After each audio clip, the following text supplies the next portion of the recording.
My brothers and sisters, hello. Welcome back to Soul Talk. Well, I am in a new place, in a new space, with all new faces. This is kind of a thing that I love to say these days because, well, we're in all new places all the time, wearing all new faces all the time. And being able to hold space for yourself is really important. We always want people to hold space for us, do we not? Well, maybe not a matter of wanting, hoping. Wanting and hoping can sometimes lead to disappointment, right? And disappointment is the thing that we go through and we flow through. I spread a lot of positivity. This is what I hear anyways. And I seem like a really happy person because I've attained a certain amount of self-love and acceptance. And, or not acceptance necessarily, but I've learned to embrace myself. So, trying to not go off on a tangent too much, what you are seeking from others, you are able to give yourself. And I have spoken of this before, right? So, how exactly is someone going to know how to embrace you and accept you in a certain way if you haven't allowed yourself to be that for yourself? If you have not come to this realization that you can embrace yourself as the source embraces you and as you embrace it, then you no longer need to look for all of this outside validation and acceptance. And it doesn't mean that you're not going to still, because we are still infinite beings having a human experience. So the 3D, like I said, it serves a purpose, because there are things that we hold from this life, from past lives, that no longer serve us. So we don't need to go there anymore. But it still comes up for a reason, right? So these baggages, these things that we hold on to, these things that we carry from the past, they come up for a reason, because we're meant to learn from them how to process, so that we can evolve, how to let things go, or let things be. So all that which you seek, you hold inside of you, and you're able to give to yourself. But it takes a certain amount of time and learning and letting go, you know. I think that it's really important to recognize that time doesn't necessarily exist. So, we don't necessarily have as much as we think we do. But at the same time, there's nothing that's really forcing you to go through anything except for your own soul. Your own soul's wanting to advance, right? Your soul wants to advance all the time.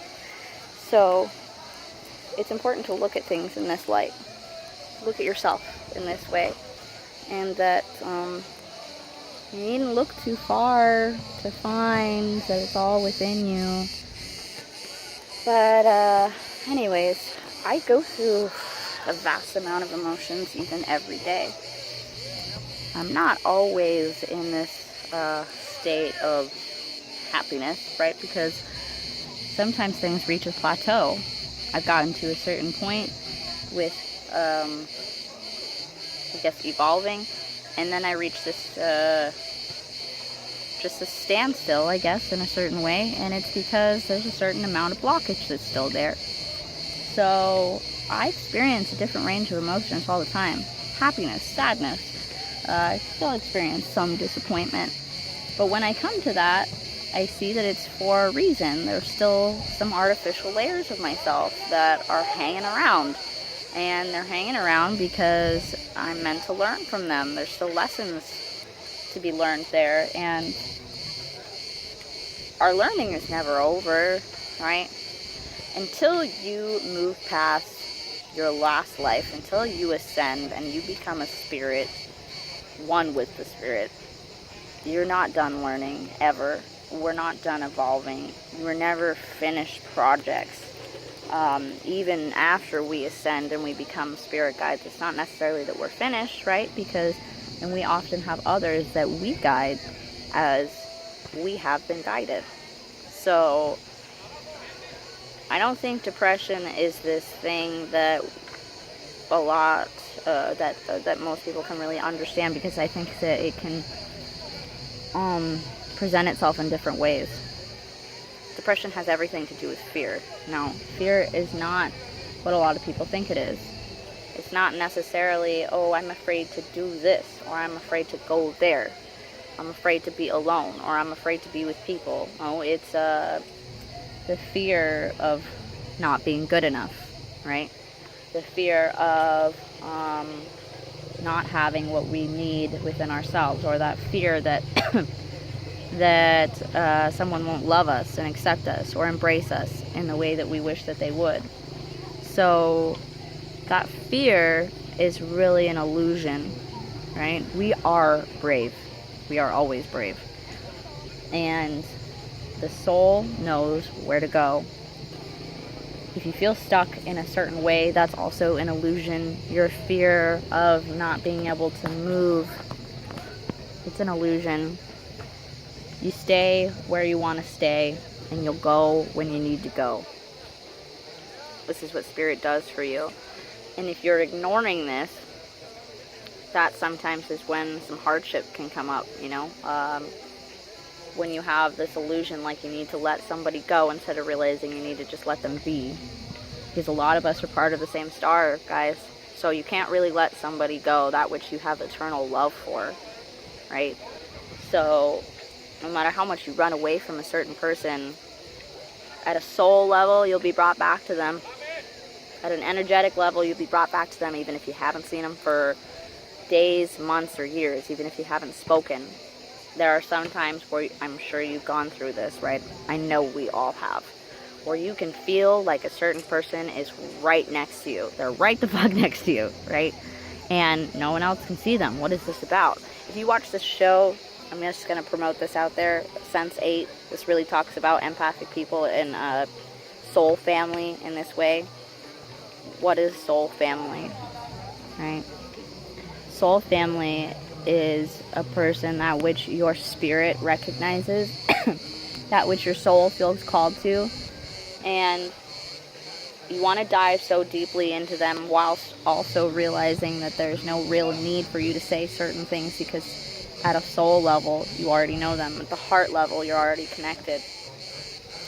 I think that that's what attraction comes from. I don't think it has necessarily something to do with sexual attraction. I think as human beings, we want to show that in a physical way, because sometimes that's just what we're comfortable with or we know what to do with. But I think that just because someone's not a part of the same star as you doesn't mean that they can't be a part of your heart tribe, right? Because we're all one heart tribe. We're all one consciousness. We're all one soul. We're all one love. But the soul, I think, is a part of a certain star system. And so, you know, the other people that we feel a certain connection with and feel comfortable with, and that's our heart tribe, you feel that, I think that's just because, you know, there's kindred spirits. Just because someone's not a part of the same star as you doesn't mean that they're any worse or any better. No. I just believe that there are certain people that we were a part of that star, and that's why we view them maybe as soulmates, right? There's something about finding a mate of your soul, but I don't believe there's just one. I believe there's one twin flame or soul equal, and I think that many people can think they've already met theirs and then they actually meet theirs, and it doesn't make it any clearer. But I think that the soul equal has nothing to do with the fact that that guy is better than the other guy. I don't think that's it at all. I just think that we match so much so in energetic frequency in matter, because we were made of the same thing. You don't have to be with your soul equal I just believe that nothing will really compare to when you are around this person. And that's okay, you know. When we're not ready to ascend, some things just won't work out. When we're not meant to ascend, things just won't work out. When we're not ready to be in complete union with that person, that's okay.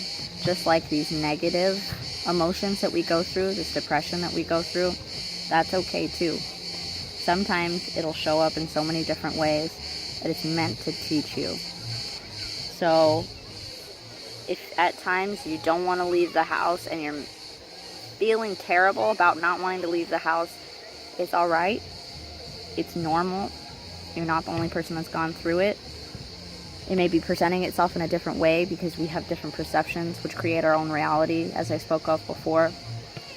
But, you know, my depression is not worse than your depression. There just is no comparison. Things can't be put in a box that way. Our emotions can't be put in a box that way. All we can really do is recognize that a lot of these things come from our emotional body and our pain body. And it's really important, especially the emotional body, you can't always help. But try to only communicate from the heart level, not the pain body. When you're communicating from the pain body, you say a lot of things that just don't need to be said. You do a lot of things that don't need to be done. You're hurting yourself and others by doing that. So, again, no judgment. We just have to try to learn from it and realize that we have the ability to communicate from the heart level. So, anyways, the emotions that you go through, right? Where energy goes, it flows. So go to the places that you feel called to. Realize that there's a certain amount of alone time that is needed because there's certain highs and certain lows you can only go through alone. And being around other people is wonderful because you're not aware of that pain body sometimes, or you're fully aware of it. But it's a distraction. So these ups and downs are created for a reason, you know. I just think that we are not meant to be together 100% right now on this planet. You know, you can't spend all day, every day with somebody, even if you feel at home with them. Your home is within you, yes, but you have homes in different places and spaces and faces as well. So, but you don't have to stay home always, right? Because if it's home, you can always go back there. Home is where the heart is. So the heart is in many places, and it's within many other hearts, because we're one. So, sorry for moving the camera a bit. So anyways, I feel at home in this beautiful place, Samos. I've always wanted to come here. A friend of mine just happens to have family here, and I've spent time with his sister so far, and man, it's been so nice being able to connect to someone that's also from Cali, and someone that is an advanced soul as well. And us advanced souls, we keep getting called back to each other. You know, there's a certain amount of connectivity that is present within all of us, but you know, when you meet another advanced soul or soul that has advanced to your level as well, there's just a certain home feeling there, where there isn't judgment, and there's just this excitement of, oh my God, we understand each other, right? So I knew it before I stepped out of the bus today and saw this beautiful place that I would want to live here. Maybe someday I will. Who knows? Right now I'm on this ever-evolving journey of finding homes in different places and spaces and faces and things. So go to where your soul is called to. Do not ignore your spirit. Let it live within you. Truly live. And, you know, step into that blissful part of your life. Step into that bliss. And how you do that is every morning you wake up, think of 5 things you're grateful for. If you find you can't find 5 things, you start with just 1. And if you can't find just 1, well, you can borrow mine.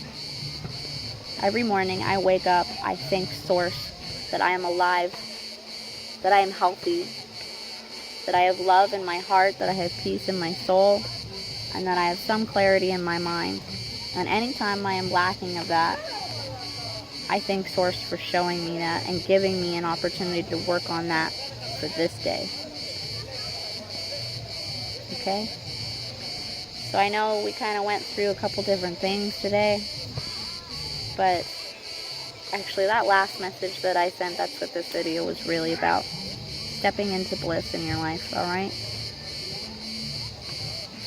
Because of the human experience, bliss may not be a constant, but it doesn't mean you can't experience it. Right? True bliss. You'll know it when you see it. You'll know it when you feel it. So, yeah. Thank you for stopping by today. I did miss you guys, and I do think I'll be doing more videos once I'm here. I've been traveling quite a bit, and honestly, I got a little sick.